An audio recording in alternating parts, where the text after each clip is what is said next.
Hello students, today we will discuss a very important topic from the second module, which is named as the Helmholtz resonator. So when do you get to know or need to know this, that we will see first. So when the dimensions of the various elements of an acoustic system are small in comparison with the wavelength of the sound, okay, and when this is true, the motion of the medium in the system is analogous to that of a mechanical system having the lumped LUMPED. Now what is lumped? The total part. So the lumped mechanical elements of three important terms named as mass, okay, second is stiffness, and the third is resistance. So every word what I said earlier is very, very important. So the simple Helmholtz resonator is important acoustic system that we are going to discuss, and that is analogous to your simple mechanical oscillator. Okay, so what we are trying to say that this Helmholtz resonator, okay, consists basically of what? A rigid enclosure of volume V, the diagram which I drew over here, a rigid enclosure of volume V communicating, okay. Suppose I have only this part, okay, how will the communication from the inside part to the other outside will be through this area, okay. So what we are trying to say that a rigid enclosure of volume V will be communicating with the external medium through a small opening. This is very small opening, okay, this part is very small opening of radius A. I showed diameter 2A, so radius will be A and length L, okay. This is what I am trying to show in this diagram. Now the gas in the opening, okay, the gas in the opening is considered to move as a unit total, okay, and provides the mass element of the system. Clear? The pressure of the gas within the cavity of the resonator changes as it is alternately compressed and expanded by the influx and the efflux of the gas through the opening, which is very small, okay, and therefore provides the stiffness element. Fine. Now at the opening, what is happening? At the opening there is radiation of sound into the surrounding, okay, surrounding medium, which will lead to what? Which will lead to the dissipation of acoustic energy, okay, dissipation of acoustic energy, and that will provide what? A resistive or resistance element, okay. So in addition, what is there? There is another resistance element is provided by the viscous forces, okay, associated with the influx and the efflux. Influx in coming in, efflux going out, efflux of the gas through the opening, okay. So all that we are going to use these terms and make a equation for the Helmholtz resonator, okay. So in this case, what you need to, what I used, the three terms I used are what? The gas in the opening is considered to move as a unit and provides the mass element. So this term is considered. The pressure of the gas within the cavity of the resonator changes okay, alternately compressed, expanded by the influx and efflux of the gas through the opening, providing the stiffness element. And at the opening, what is happening? There is a radiation of sound into the surrounding medium, okay, which will lead to dissipation of the acoustic energy and therefore provides a resistance element. So we need to know the equation for this mass, the stiffness element and the resistance element. That is our job now. Okay. So what we'll do? We'll say first, suppose the gas in the opening, okay, has total effective mass called as rho 0 S L dash. Okay. Now rho 0 is obviously density, S is the cross-sectional area of the opening and L dash is the effective length. Now you will ask me, here I showed L, but where is L dash? I'll just come to that point little in just few minutes. Okay. So first remember, rho 0 is density, S is the area, cross-sectional area of the opening and L dash is the effective length. Okay. Now what do you need to see? That some of the gas beyond the ends of the actual constriction moves as a unit, as a total with the gas in the constriction. Okay. So therefore it is necessary to use an effective length, okay, L dash, which is greater than the true length L, which means L is my true length. But because of this system, the effective length is always greater than the actual length. Okay. And what is the value of L dash now? We'll say L dash is L plus twice delta A. This is also very important relation. The effective length is equal to the actual length plus twice of the correction in the length. Okay. Now what is correction in the length given by? Correction in the length is given by 8A divided by 2 pi. Okay. I'll write it this way. Now what is the value of pi? Pi is 3.14. So if you try and divide this, okay, 2 4s are 8 and this 3.14, you get the value which is called as 0.85 A. This A as it is. Okay. Now what is this A? A is the term I use for the radius or diameter. 2A is a diameter, but A is the radius. So be careful what is given. So 0.85 A. Okay. Now for a constriction terminated in a wide flange. Now I'll use a very important terms called as wide flange. Okay. Okay. For the wide flange, you have this value 0.85 A. Delta L will be 0.85 A, and for the unflanged, okay, the value is 0.65 A. Now to understand this wide flange or unflanged, what you will do? You will take any steel glass from your house. Okay, the glass will be like this. So see the edges of this part. Okay, this will be little thicker part. Okay, like this part will be little thicker. Okay, if you take the top view, but if you take a glass like a Borosil, even a cup or a glass which is just same flat, there is no border, there is nothing over here, it's just string, that will be called as unflange. No border here, and when you have a border it will be called as flange. So is the flange wide or broad? That we will come to know, but if it is unflanged, that is important to us, that there is nothing over here, that will be unflanged. Okay.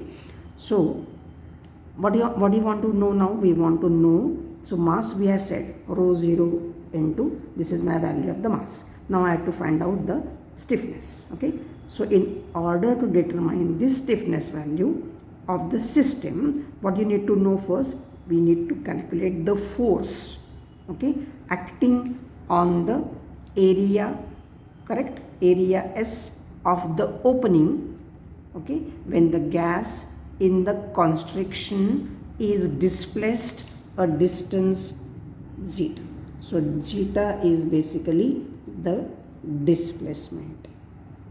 Okay, now over here what you need to know, the increase in the pressure, okay, that results when a volume of the gas dV, okay, is equal to S is the area into zeta will be the displacement. So dV flows in through the opening given by the equation, and everybody knows now what is force. Force is equal to pressure into area. Fine. Okay, do we know this value? Yes. So I'll just write first pressure P into area S. But how much is pressure over here now? Pressure is rho 0 into C square into S. Okay. Now, after knowing this, what will I try and say? I'll write down the value of condensation, which I taught you in my first or second video lecture. Okay. I did tell you that the value of condensation, which is small s, I did over here, that the condensation value is given by rho divided by rho 0 minus 1. Okay. Density terms, I given you first all the symbols used in this derivation of S before we find out the equation of continuity. Fine. So if I try and substitute this value like this way, rho minus rho 0 upon rho 0. What is rho minus rho 0? This is change in density. What is rho 0? Original density. Fine. So substitute the value of density. This will be m by v minus m by v0 divided by m by v0. Right? Everywhere m, so we can cancel it very easily, take common and cancel, not an issue. So here we can write 1 upon v minus 1 upon v0 divided by 1 upon v0 by cancelling m. Okay, this will lead to what? v0 minus v upon vv0, okay, into v0. So v0 gets cancelled. So what do we have here? v0 minus v by v. Okay, so this will be called as dv by v, in which I am interested. Okay, what was my dv? dv was the increase in pressure results when a volume of gas flows in through the opening. That's what we are trying to do. So I got this value of dv. So what is my next job? I'll substitute the value over here and say that the condensation S is nothing but dV by V. Fine? Okay. Now my job is what? Take the value of equation for the pressure. Okay. So I'll say over here, if dV is this, therefore I'll say P is equal to rho 0 C square into S. Okay. And that S will be dV by V. Okay, dV by V. Yeah. Okay. Now, what is my next job? My next job is to find out the value. Okay. Okay. So the value of P is how much? P will be rho 0 C square dV by V. Okay. So here I will write the value rho 0 C square dV is S zeta divided by V. Fine. Now I will go to the equation for force. Okay. So what is force? I wrote already. Force is equal to pressure. Okay. What is the pressure value? Rho 0 C square S zeta divided by V into S, this area. Fine. Now I can write the equation properly and write force is equal to rho 0 C square S square zeta divided by V. Okay, this is my expression for force. Okay, now to find out the value of effective stiffness constant, okay, I'll get this value over here. So this will be my effective stiffness constant. Okay, so till now I had two relations. One was the value of mass. So this was what? Rho 0 SL dash, and second term the effective stiffness constant I am trying to find, which is rho 0 C square S square divided by V. Okay, now what I need to know? I need to know the equation. Okay, so what will I do for that? I will write the equation properly and say so that what is usually I write for a harmonic oscillator, we always use the word that the F is proportional to X. Okay, suppose I have a spring attached to a support, okay, and here you have a mass. So depending on the position of this mass, either the spring will be stretched, compressed, or normal position. In that case, you need to get the relation F proportional to X. Okay, so if we try and simplify this equation, F is equal to MA, M into acceleration is equal to minus Kx. K is the restoring coupled constant, okay. So in case of we have studied normal in SYBAC, force oscillation, free oscillation, and damped oscillation. Okay, so in that case, what equation you write? We write m d2x by dt square is equal to minus kx minus r dx by dt. This is the equation we have studied in SYBAC for the forced oscillator. Okay, so if at all I want to write the equation properly, how will I write? I'll write m d2x by dt square plus r dx by dt plus kx is equal to 0.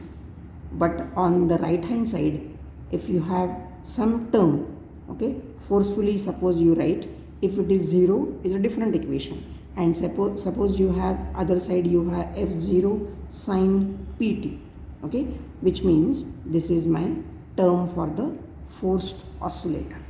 Fine. Now in this similar background, okay, what you need to understand now? You need to understand, suppose you have an equation which is consisting of L, that is inductance, then a capacitor, and then a resistance. What will happen in this case now? Suppose I have the AC connection over here. This is L, C, and R. So I have the same equation. I'll replace M in this case by L and write L d square q by dt square plus R dq by dt plus q by C is equal to E0 sine pt. Fine. So here M is analogous to L, R is same as R, but the meaning is different. Here R is the resistance. Okay, this is R is the restoring constant. This K is the normal constant of now. This is the restoring constant. Okay, this is damping constant. Sorry, restoring constant. What is the value of K here? This is 1 by C. Okay, so this is my differential equation in X. This is differential equation in Q. Okay, and this P is the frequency. Understood? Now in same logic, I will write the equation what I did just now for the Helmholtz resonator. Okay, so what that equation will be? That equation will be, now I need to know the mass element first. So I'll write rho 0 L dash S, because that is the value of the mass. Okay, rho 0 L dash S. So rho 0 L dash S into d square zeta by dt square. Like here I had equation in X, equation in Q, so this is equation in zeta. Fine. Plus rho 0 c k square s square divided by 2 pi, okay, into d zeta by dt, okay, plus rho 0 c square s square divided by v into zeta is equal to s square p e to the power I omega t. Okay, so this term is what? This term is my effective mass. Fine. What is this term? This is my effective radiation resistance, and this term is what? Effective stiffness constant. Okay, and this is equation for the force. Done. So here in short, I had a mechanical system, I had an electrical system, and this was my acoustical system, which is the Helmholtz resonator. Fine. Now after knowing this, how to simplify this equation further? Okay, that is our next job. So what we'll try and do? We will try and write down the value of the equation. Okay, so I'll just show it over here that this will be the equation for the mechanical system. This is for the electrical system. Fine, and this will be my acoustical system. Acoustical system. This is our actual next topic, but this is like in continuation with that, so we'll have to understand in this fashion itself. Okay, now if we divide the equation, given equation, by S square, acoustical system equation, what will I get? Divide by S square. Okay, so in that case I'll write the equation rho 0 L dash S by S square d square zeta by dt square plus rho 0 C k square S square divided by 2 pi S square into d zeta by dt plus rho 0 C square S square divided by V S square zeta is equal to S square P e to the power I omega t divided by S square. Okay, so cancel S square everywhere. Okay, here one S will be left. Okay, so what is the equation remaining now? You have rho 0 L dash by S d square zeta by dt square plus rho 0 C k square divided by 2 pi into d zeta by dt plus rho 0 C square by V zeta is equal to P e to the power I omega t. This is very, very important equation. Okay, now out of this we have to define three things. Okay, the first term, this term is called as capital M. So what is capital M? Capital M is rho 0 L dash by S. Okay, I'll tell you what is M first, later when we define it. Then we have R. What is R? Rho 0 C k square divided by 2 pi. Okay, and what is the third thing? Third thing is 1 upon C will be rho 0 C square by V. Okay, or obviously C will be V by rho 0 C square.